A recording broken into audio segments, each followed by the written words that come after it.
প্রিয় গাইস, আমি একটি ভিডিও নিয়ে আসছি। আজকে আমরা মাঠে আসছি, এস বানাইছি। এসের ভিত্তিতে যে লোকটি চালাইতে পারবো, এই লোকটি যদি বিশ্ব রোডে জাম লাগে তাহলে সে কাইটটা বাড়িয়ে যেতে পারবো। যদি সিএনজি স্ট্যান্ডে যায় জাম লাগে, এখান থেকে ডাইনে বামে কাইটটা বাড়িয়ে যেতে পারবো।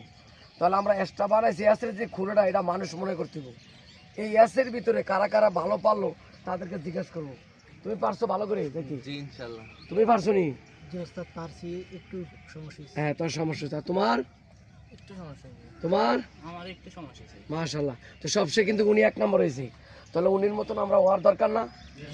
সবাই চেষ্টা করি, অনুরোধ, ডাইন বাম খেয়াল করি। যেই কোনো জামে পড়ে যাম বাজারে, ডাইনে সাম বামে সাম, ডাইনে সাম বামে সাম। আমার এই ডিসিশন নিয়ে, আমার এই বিভাগ নিয়ে আমি চলতে হবে। ক্ষতিগ্রস্তের আমি জরিমানা দিতে হবে। খেয়াল করে শিখি। সবাই ভালো থাকবেন। ভালো লাগলে আমার চ্যানেলটা লাইক কমেন্ট শেয়ার করবেন। অনুরোধ, খেয়াল করে শিখি। গাড়ি চালান ব্যাপার না, গাড়ির নিয়ম কারণ কন্ট্রোল করাটা সবচেয়ে বড় উত্তম। আসসালামু আলাইকুম ওয়া রাহমাতুল্লাহি ওয়া বারাকাতুহু।